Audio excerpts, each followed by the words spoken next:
It is a very special evening. We're here to talk about returning home. Well, more specifically, we're here to explore what it means to long for our homelands, to have a yearning for the places that we call home, and then choosing to follow that yearning and returning. So it's a topic that is very dear to my heart as someone who was born and raised in Mexico and has spent almost 15 years in Canada, constantly wondering when I'm going to go back.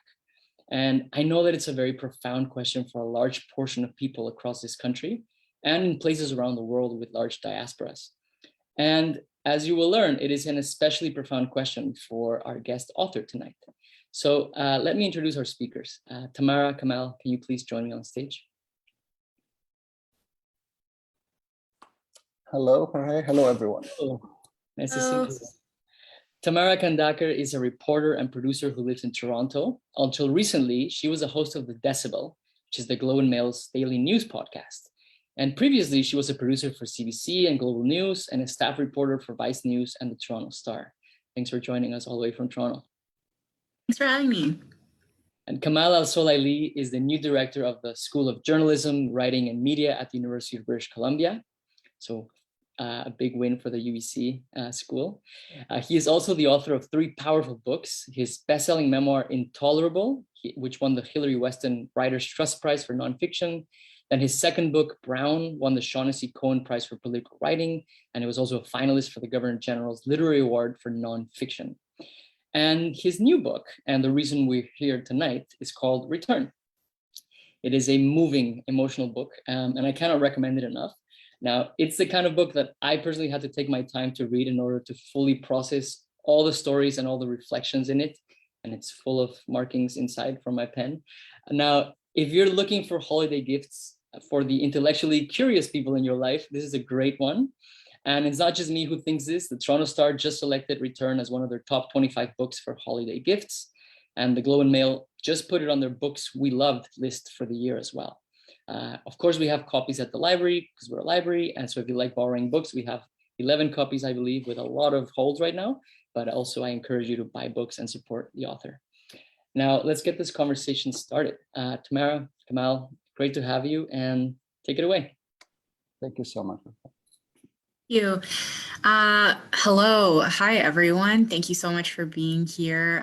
Kamal, hello. It's great to talk to you. Congratulations on the book. Thank you so much. Thank you. How are things in Toronto? My other homeland, Toronto. Toronto, it has been dumping snow here for the past few days. Today's the first time it's actually a bit warmer, but it first snowfall, so I guess it's been kind of magical. Some people would say. I'm not a fan, but anyway. So the book it's quite a fascinating read on something that I have to admit I hadn't really given it too much thought, even though I realized upon reading the book that I've always had this possibility in the back of my head of going back to the country my parents were born, starting a career there. My parents have always talked about it as a possibility, and of course this must be quite a common experience to contemplate a return to your country of origin or that of your family. And I wonder if you can you talk about how you first started thinking about this book? Sure. There are many starting points to this book. In the first chapter, I mentioned a conversation that I had with my ex-partner asking me where, out of the blue, while we were walking down Midtown Toronto in Mount Pleasant Cemetery, and asking me, like, where do you want to be buried? So that sort of put that was kind of almost the origin story of the book, but the book really sort of crystallized in my head in 2016, because I think of 2016 as a year that changed a lot. It's geopolitically, but also for me personally. I mean, it was the year of Brexit, the year of Trump's election. And the kind of the chant of go back to where you come from, the kind of the racist chant, started to trigger me in a way. Started to kind of, I started to be fascinated with this idea of, well, maybe I will, and what does it mean to go back to where you come from? But mostly, I just started to sense around 2016. It's obviously been building up earlier than that. But around 2016, it came to the fore. It just was so much in your face. And the years that followed, that there is a kind of a rising,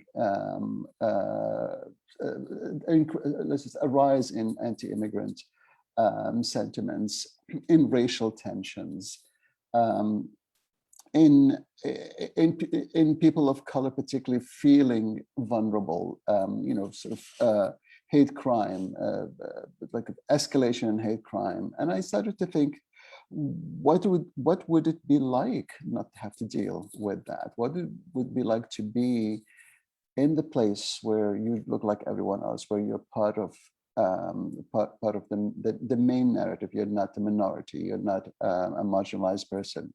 You are the main narrative. You are the big story. And I started to think about return, and I didn't really want to do another memoir or another book of personal reflections. I really wanted to put that return story in a geopolitical context, in just looking at the issue globally, and doing it as a kind of combination between those personal reflections, but also on the ground reporting. So I started thinking about it as something that might play out in different contexts in different countries. Yeah, and I wonder if you can talk a bit about the process of actually writing the book. So there's a bit of personal in there. Obviously, you're trying to work through these questions for yourself about the possibility of going back to Yemen, but you also went into it not really knowing how big of a story this actually was, what you would find, and you had to do a lot of reporting. So can you talk about what that process was and how you sort of, how do you go about starting to write something like this? Oh, absolutely. I mean, that is probably one of the challenges of writing reported nonfiction, is that the idea of literally traveling around the world and trying to find answers to the questions that you're asking for. What does it mean to go home? Why did you return home? And as I said, I didn't want to write just another memoir or a book of reflection. I am a journalist at heart, and what I wanted to do is talk to other people, hear their stories, and also kind of try to learn from them or see a kind of reflection of my story. And I strongly believe that the personal stuff, my story is stronger for placing it in the context of other people's stories. And their stories are much richer because they illuminate my own story. But this book is reported from 6 different countries. Israel and Palestine, Ghana,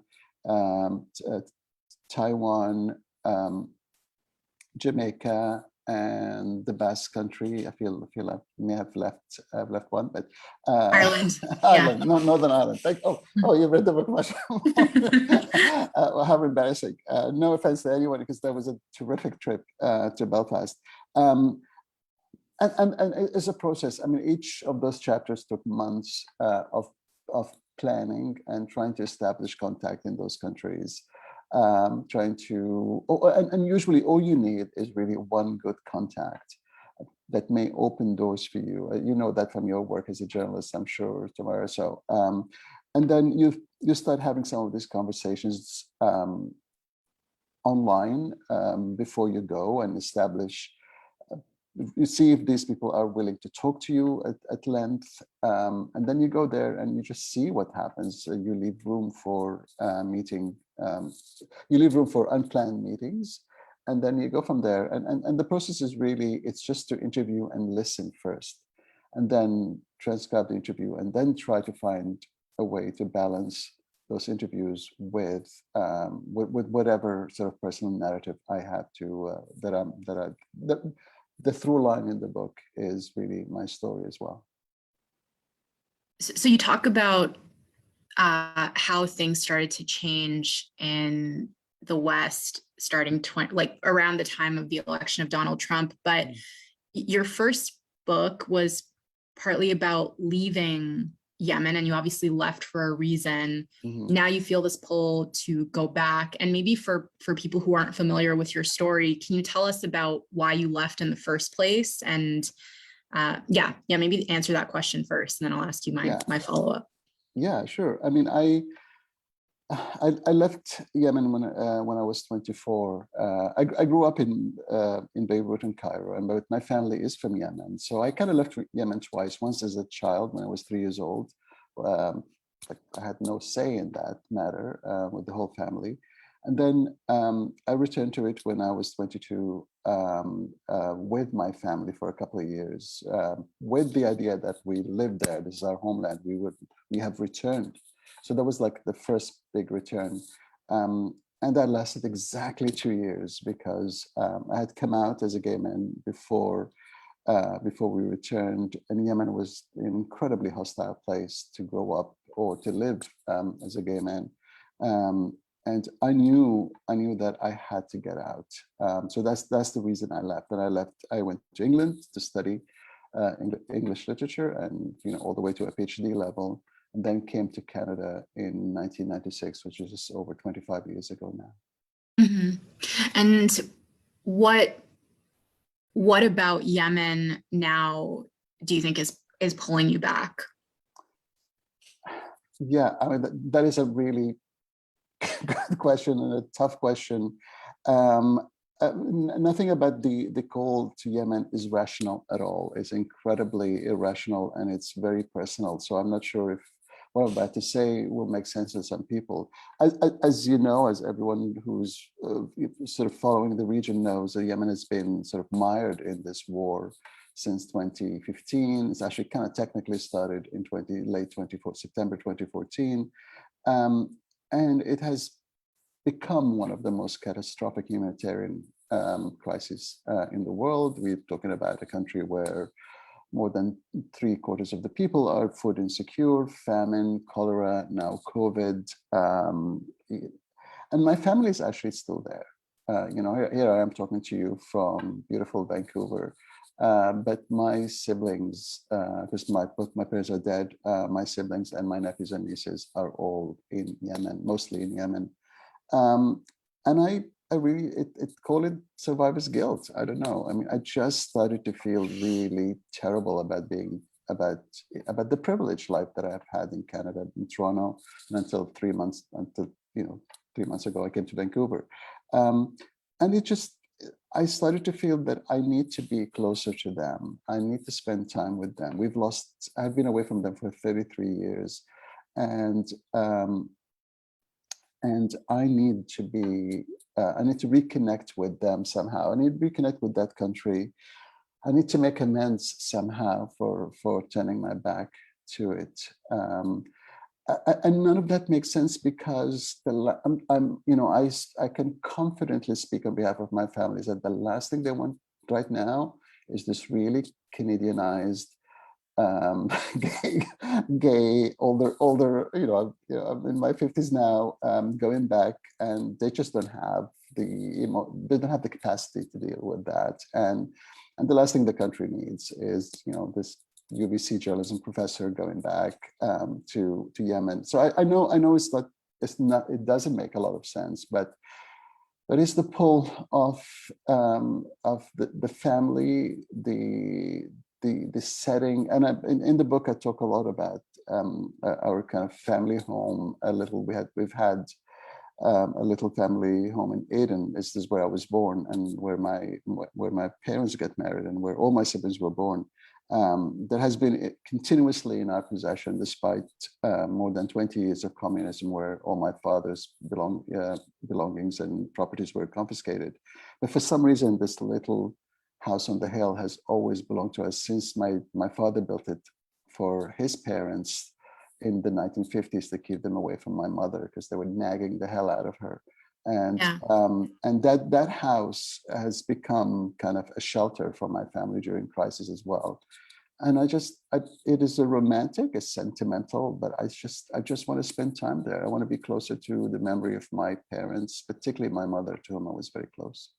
Yeah. I mean, you say it makes no sense, but I think for anyone who's ever felt that desire, like they will totally be able to relate to this. And it's so strong. And I think Right. that this is a through line in the whole book where all these people are talking about the reasons they want to go back, and it's dangerous, or like it just doesn't make any sense, but they just can't help it. But and the survivor's guilt thing is very interesting. I hope it's something that we can go back to talking about at the end, this feeling that you owe the country something. But before we get to that, you write about this decision you made after you left to immerse yourself in English when you left Yemen, to abandon Arabic. And I found your reason for doing that really interesting. And I wonder if you can talk about why you made that decision, and then talk about what you learned in the reporting of this book about the connection between language and homeland. So like, how much does being able to speak the language of a place contribute to the feeling of being home? These are great questions. For the same reason I left, I wanted to make English a first language. I mean, my native tongue is Arabic, even though I went to English schools since I was 5. But the language we spoke at home was Arabic. And around the time I was 17, I sort of came out, mostly to myself, because even in Cairo, there was no such thing as a gay community or a gay culture or coming out narrative, coming out story, like the mom, dad, I'm gay. They were talking about the 80s. That was just completely out of the picture, completely impossible. And I wanted to use English as a gateway towards the gay liberation movement. I knew that my path to dignity and my path to living my life and my truth honestly will have to come through the English language, because if I can just master English, then I'll have this unfettered access to the gay liberation movement, to gay culture, but also just to Western culture at large, movies, books, theater.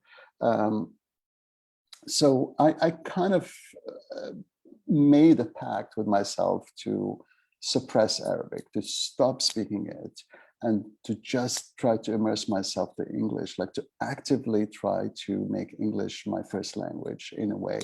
Of course, that sort of culminated when I went to England to study English literature, the graduate school. And to me, I jokingly use the term English as a gay language, because it offered me something that Arabic didn't.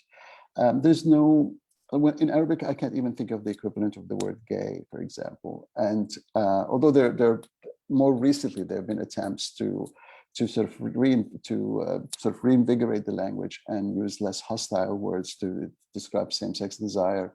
And to me, Arabic was not just hostile, but it was an oppressive language. It's the language of the Quran. It's the language of religion. Everything that told me I was an aberration. Although some of that exists, obviously, in English, through biblical references, or through, we do have a history of homophobia in Western countries as well. But to me, I was too young to see that. To me, it was, an idealized version of the West and gay liberation.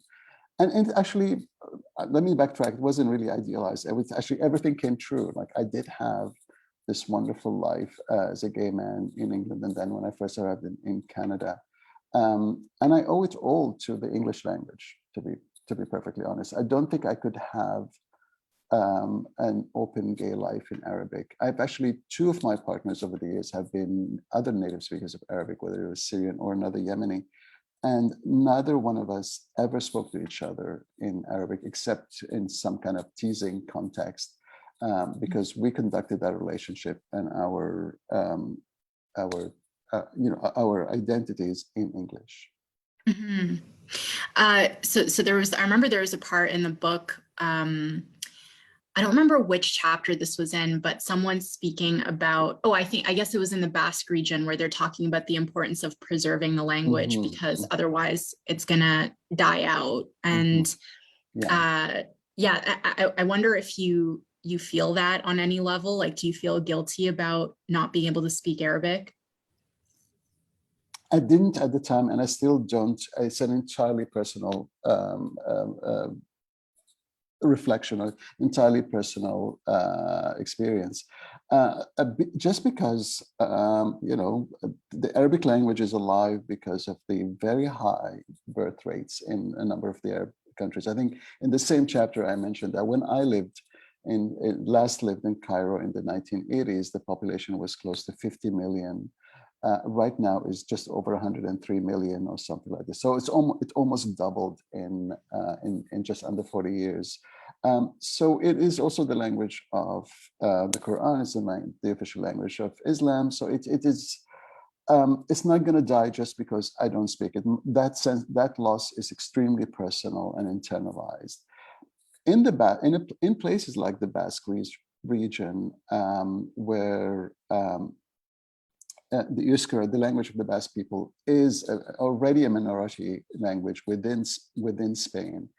Even within the Basque region, the Basque countries that are in part of France have adopted French a lot more than the Euskera language. And in this the part of the Basque that is in Spain, I think at the moment, and maybe I don't have the exact figure, but it's something close to 1 in 3 people who actually are fluent in that language.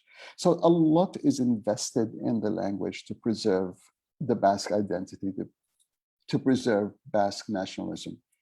And it becomes a very a less contentious way of deciding who is Basque, because in the past there would be theories around the blood type that you have that makes you a Basque, or your place of birth, but that became much harder with a very long immigration history.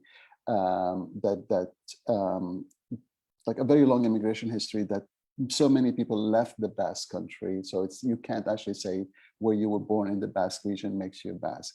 Language, however, becomes the kind of the last resort. Like, okay, if we really need to know who is genuinely Basque, it has to be the person who speaks the language. And part of your earlier question was that connection between the language and the homeland, and it plays out differently in different settings, but there's definitely a very strong line between being able to speak the language and the experience of the returnees in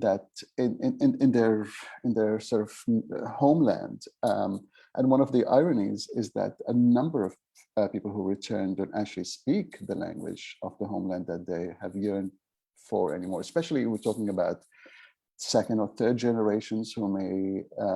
There's a chapter set in Taiwan, and talking to a number of people whose Mandarin has either never existed or atrophied from being away from Taiwan for that long.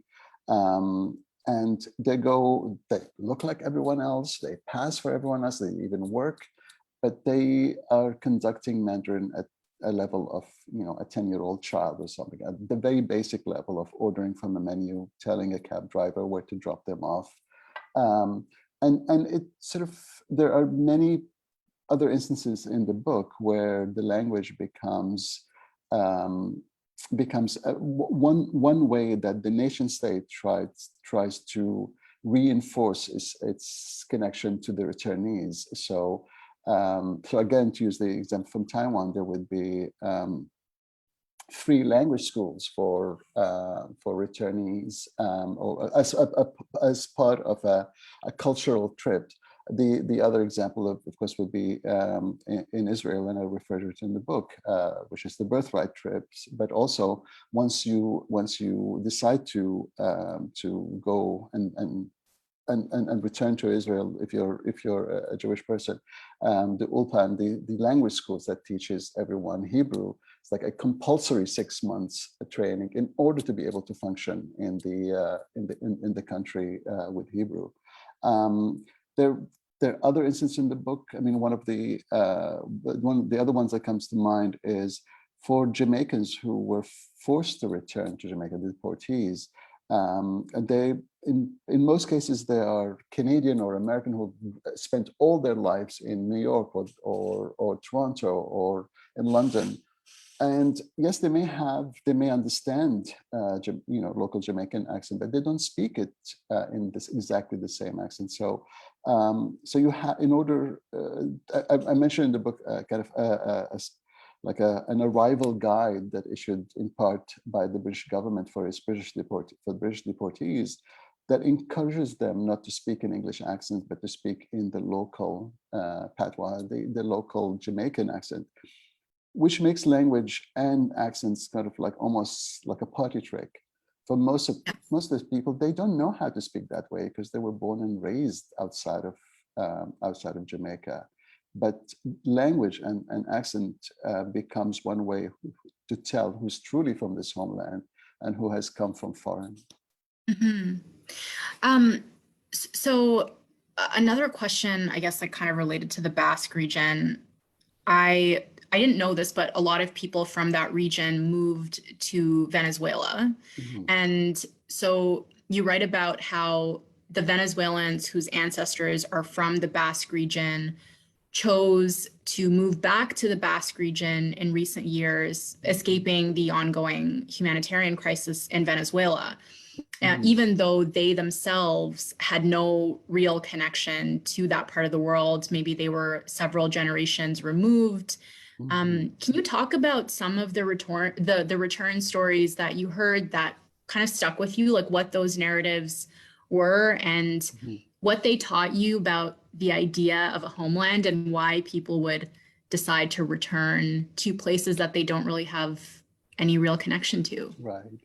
There were really two camps within that Venezuela story. There were the ones who you could tell that they're clutching at straws. This is the last connection that they've had. A great grandparent or something came from the Basque.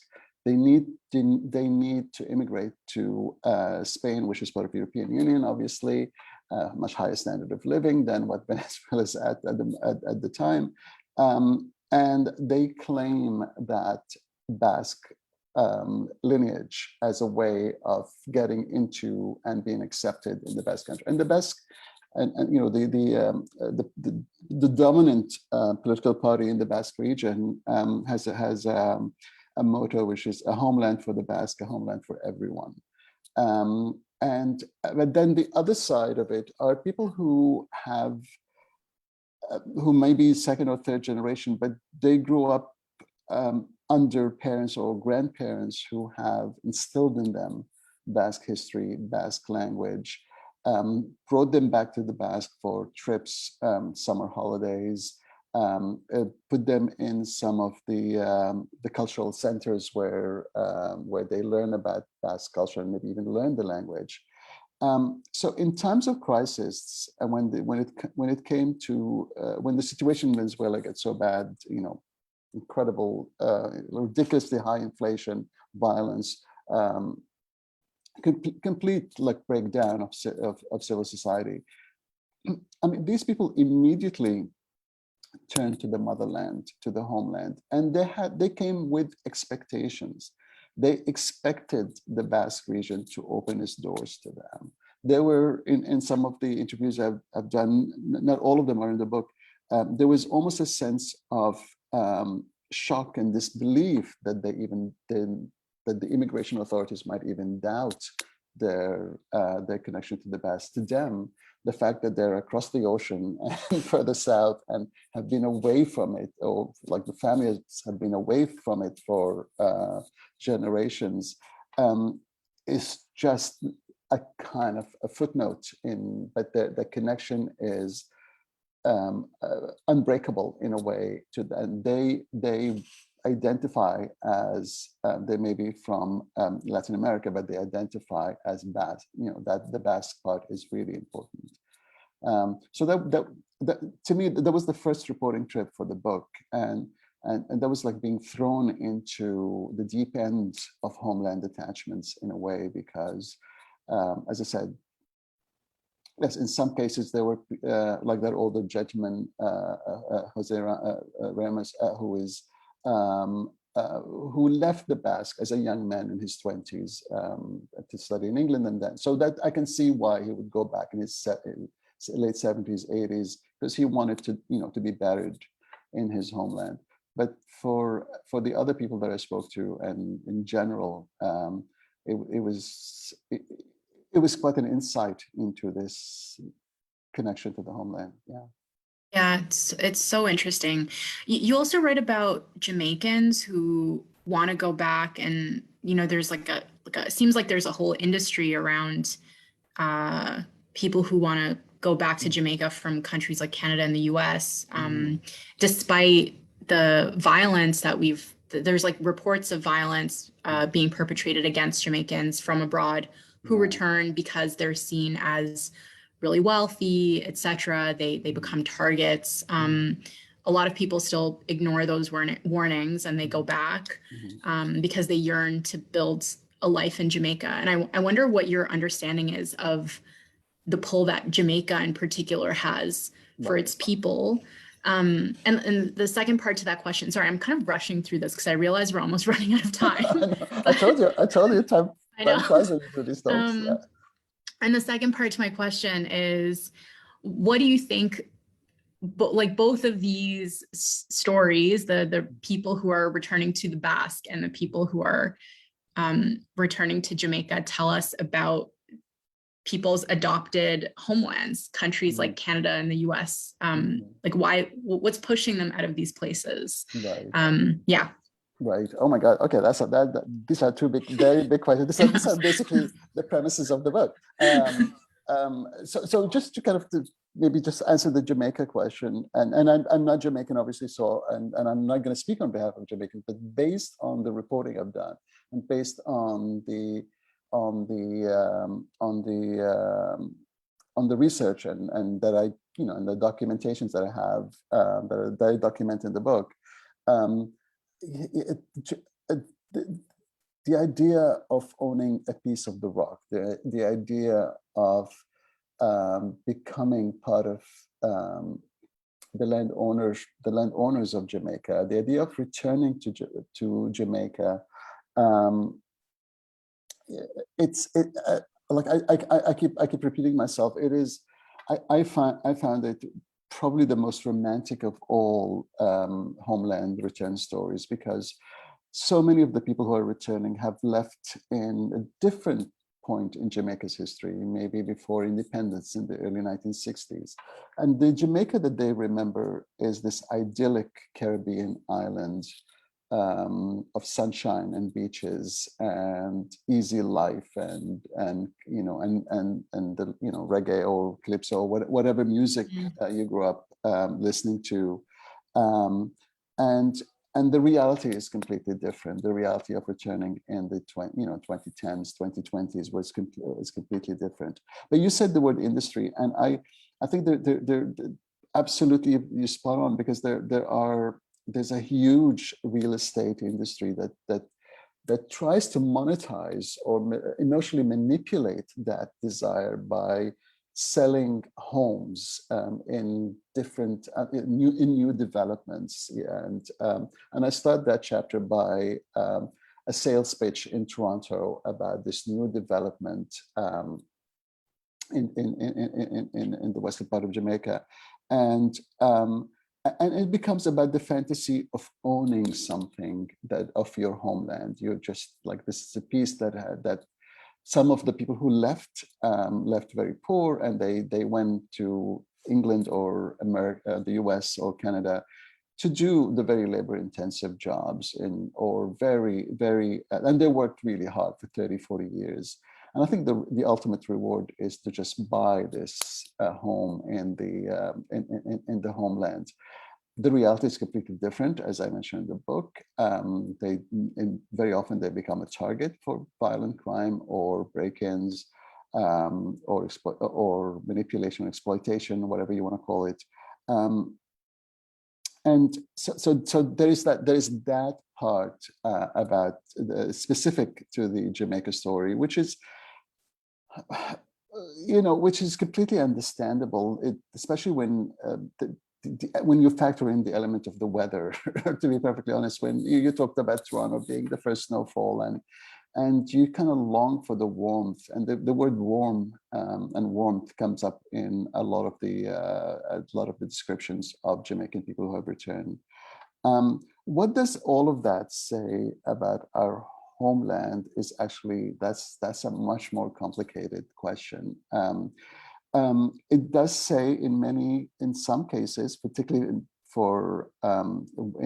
based on my reporting in Jamaica and Ghana, in both cases with sort of the African Canadian or Caribbean Canadian and American community, it says a lot about the racism particularly in Canada and the US and also in the UK. It says a lot about the fact that despite living in those countries for decades and sometimes being born and raised in them, there is still something, and I think it's clearly race, that keeps these people from feeling at home in their adopted countries. But I would like to argue that return is not a case of turning your back on the adopted country. It's a case of you having the agency and the strength to say that there are other places that I can live in, or having the agency to change the narrative of your life completely, or saying that my 30, 40 years in Canada were wonderful. They gave me what I need, but it was a stage in life. Or I will continue to have that connection to Canada, and it will always be my other home. But I have a real quote unquote home that I can go back to. And I've said it before, and I'll say it again. People can have multiple belongings to different countries. I mean, I feel very Canadian. And even though I would like to be able to spend time and return to Yemen, does not make me any less of a Canadian. I have room in my heart for both. Yeah. It's interesting though. There are also Jamaicans in places like Canada. I mean, you just mentioned this, but they're deported back to Jamaica. They're returning involuntarily. They're refugees who are maybe seeking asylum in Canada because of their sexual orientation, for example. Jamaica's, there's a lot of homophobia in that country. So maybe their claims were denied and then they have to go back and they are then killed. I wonder how hearing about their experiences makes you think about going back to Yemen as a gay man. Did you connect those two things at all? It's funny. I didn't necessarily, but I can see it, with hindsight, how they're connected, because and the reason I didn't connect them is because my return, when and if that happens, will be completely voluntary. I hope, unless I'm deported from Canada for any reason. So I didn't really think about it that way, but it makes a lot of sense to me, because when you're deported, this is the exact opposite of having agency. It's like a complete agency, and you're sent to a place that is, for all intents and purposes, is your homeland, your base, the country of origin, the country of your family, and connection, historical and cultural connections. But you might as well have been sent to a colony in the moon or something, because it's just so strange and has changed so much, and it's not at all what you know and familiar with. In many cases in Jamaica, the deportees are counted among the homeless, and they are given shelter and places to stay in, sometimes temporarily, sometimes for months at a time, because they are returning to zero, to nothing. They have lost, in many cases, they don't have any family left to look after them. So they have to start, it's a case of uprooting them from, say, England or Canada or the US, and taking them to a country that only that they only have a tangential relationship to. And just jumping off of what you said about people having agency, I wonder if there is a type of person who tends to return. Like, it's probably hard to generalize, but did you notice any patterns in the stories that you heard? Believe it or not, I feel comfortable generalizing about this one because this is one of the conclusions I came to when after the last reporting trip in sort of the summer of 2019. And is that it takes a certain kind of privilege to choose to come back to where you come from, to go back to where you come from. Agency is one thing, absolutely, yes, but agency comes with either economic privilege or the freedom to choose. And both, economic freedom and personal freedom sort of imply a certain kind of privilege. Many of the people I spoke to, for example, who returned either to Israel or to Ghana, or even to Taiwan, have accepted lower paid jobs or have accepted the fact that the standard of living may not be the same as the one they used to, say, in California or British Columbia. And yet they're willing to do that trade-off because they know that privileged life really well. And they know perhaps that it can still be there waiting for them if things don't work out. In almost every case I spoke to, they've retained their American, Canadian, or British passport. And in case of emergency, that's the passport they're going to pull out from their briefcase and head to the airport with. So although as a professor of journalism, I tell students never to generalize, I feel comfortable generalizing in the sense that the people who return willingly sort of share that quality of knowing exactly what they're doing. They have the resources to change course if things go wrong for any reason, or to see part of at least the initial few years as an investment in something that will become much better with time. Of course, there are many others. The return story also includes some people I didn't necessarily speak to who returned to their village from the city where they lived. For example, Indian workers or Chinese, Indian laborers or Chinese laborers who most of them have moved to the big cities and left the small villages and towns where they come from in pursuit of the economy, of better jobs and the construction and factories. And when the pandemic hit, the first place they chose to return to were their home villages and home counties, because that was a return story that is kind of not necessarily out of privilege, but mostly out of necessity. But that's not what I talk about in the book in depth, to be perfectly honest, although I refer to it. Yeah, you do refer to it.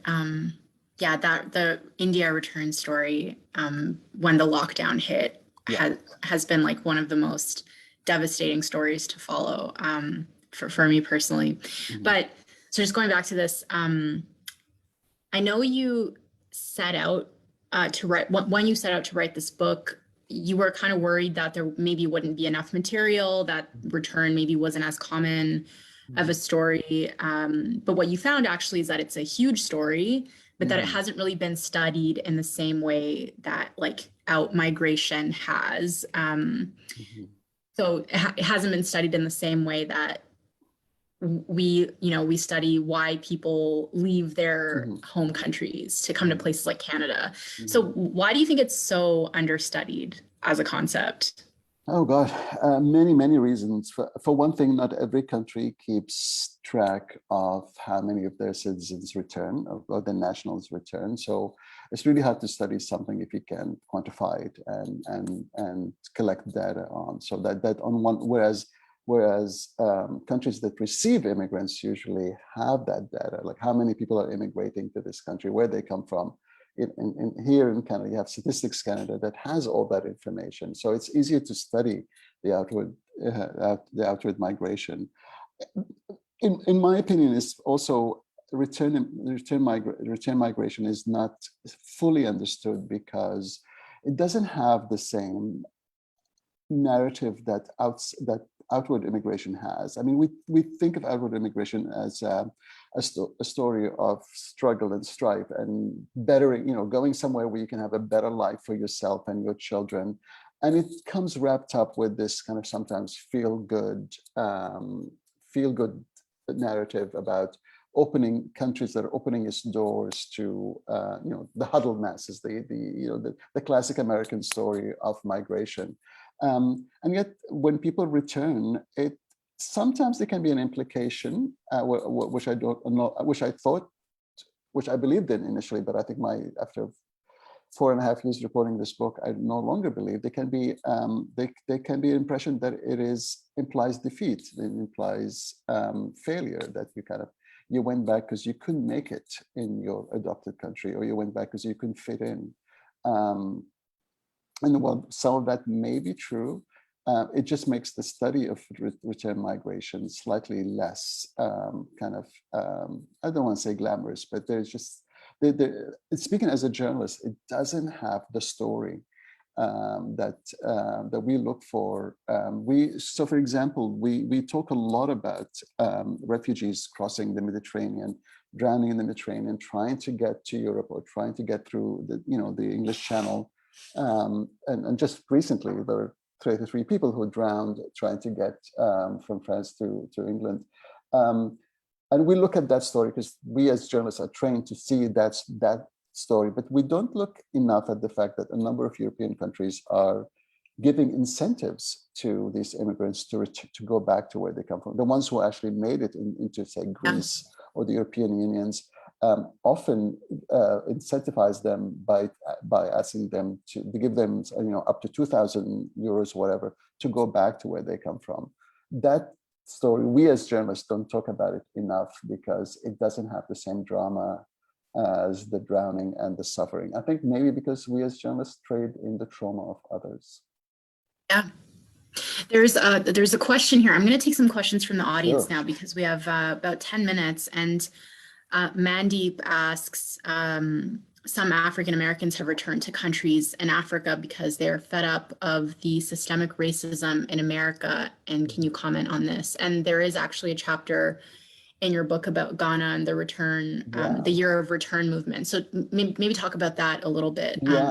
Yeah. I mean, the return to Africa is a much longer, the story that goes back to the 19th century and after the abolition of slavery, but it has become much more significant, I would say, in the last 30, 40 years, and something to do with the return of the return to sort of Mother Africa, a way to redress historical injustices, which are the biggest of all historical injustices, which is slavery. And yes, I talked in the book. There's a chapter set in Ghana during the year of return, which is 2019, that marked the 400th anniversary of the first slave ship to dock in what is now the US. And what Ghana did really cleverly, because it was both emotional and a business plan, is to turn this around and make it, instead of a year of the marking exile, to mark it as a return narrative. And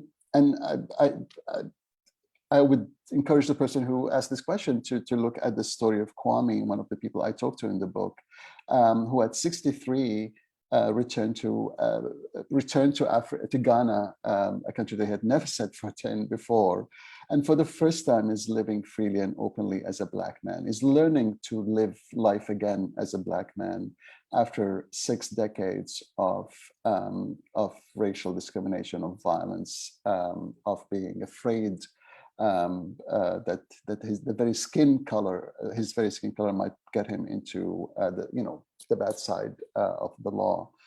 So yes, the fed up part is definitely true, and a number of the men and women I spoke to, including 2 Canadian, who just basically said they were tired of being Black in Canada or in the US. Yeah. I had a question about this too. Anyway, I might come back to that. But there was another question that I saw here from Sadia, who asks, have you noticed any difference in the attitudes of men and women in terms of their desire to return? Oh, that's very interesting. It really depended. It depended on the destination. So, for example, the Northern Ireland chapter and the Taiwan chapter, because a lot of it has to do with business. It was overwhelmingly male voices in that chapter, and I apologize in advance, but just because it's kind of it's a business adventure. It's tech and the STEM industry, so it's just dominated by men. What I did notice in the stories of the return, particularly of there's one story in Ghana of a mother of three boys, and her return story was undeniably linked to the fact that she's a mother of three Black boys, and as a mother she was struggling with the idea of them growing up to become Black men, and therefore subject to police brutality and discrimination. But the desire to homeland, I think, in many ways transcends gender. I think I didn't necessarily feel that men are or more than women, or women more than men feel that way. I thought it was a universal desire, to be honest. Yeah. Yeah. I wonder, just to go back to the question about African Americans returning to African countries. There is a part in the chapter where you talk about the way that locals perceive these returnees, and I wonder if you can shed some light on that. How do people feel when these people from America and Canada decide, now I'm gonna plant myself in Ghana and start a new life here? Well, like, even though their governments are asking them to come, to come back. Yeah, the government's asking for their money primarily, and the fact that they come with the money is an added bonus, or just whatever they come. It's funny because it depends on who you ask, and some see it as a new form of colonization.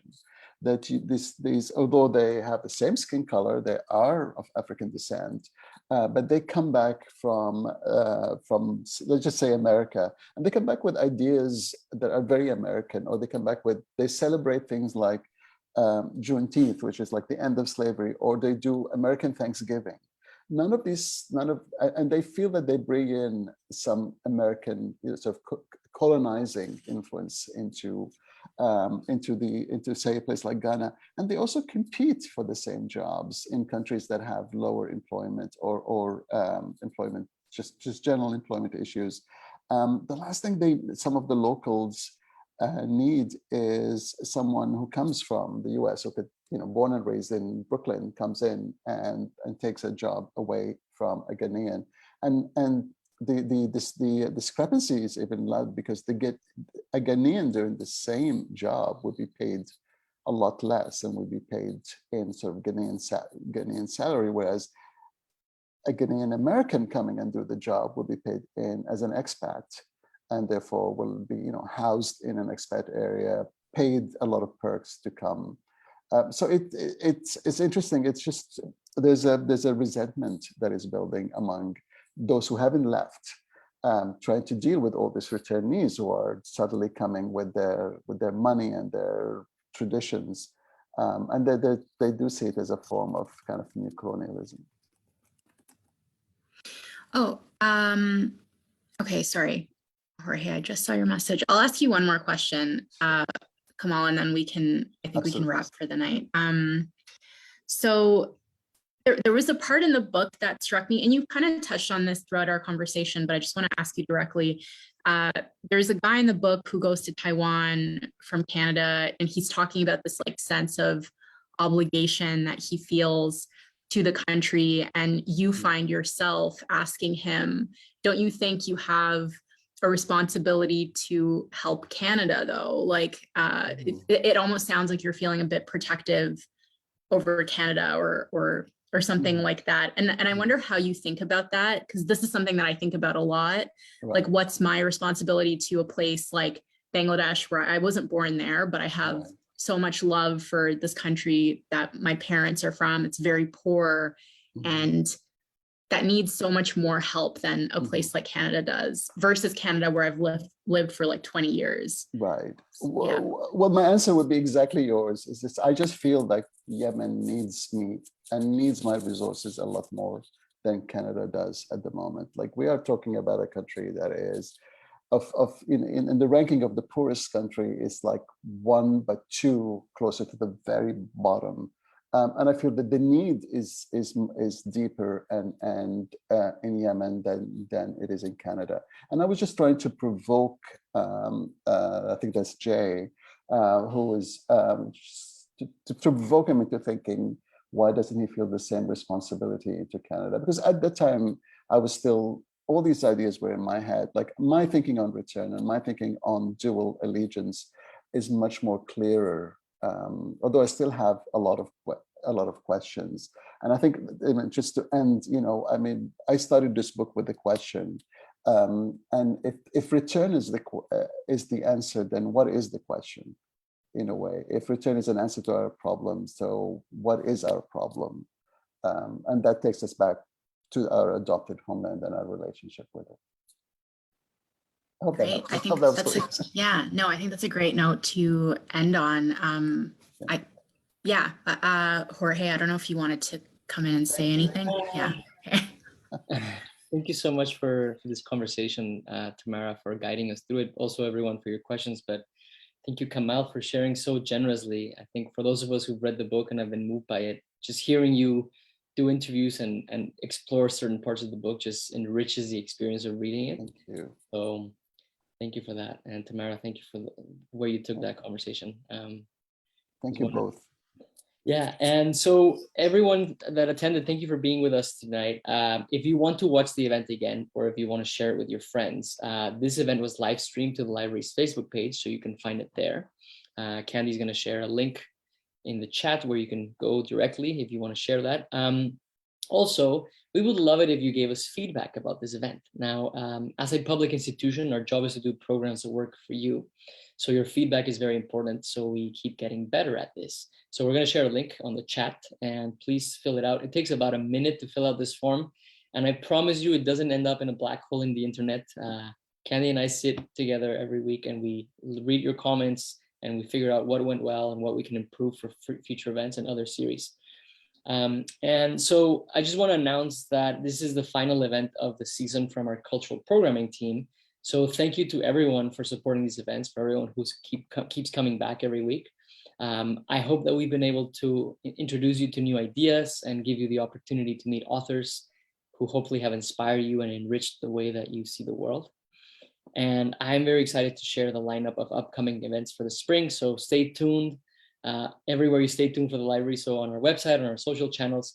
And if you haven't already, I suggest that you sign up for VPL's newsletter so you can stay in the loop in your inbox. So we're going to share a link to the newsletter as well. And that's a wrap from me. Thanks, everyone. Thanks for tonight. Thanks for coming, Kamal, Tamara. Thank you. And yeah, have a wonderful holiday season. And I hope the weather stays calm and we don't get any more atmospheric rivers anytime soon. Luck over there. Thank you. Bye-bye. Everyone, have a good night. Bye. I'm going to keep the event open just so the audience knows for about 5 minutes so that you can click on links and connect with each other. But the three of us are going to leave this space right now.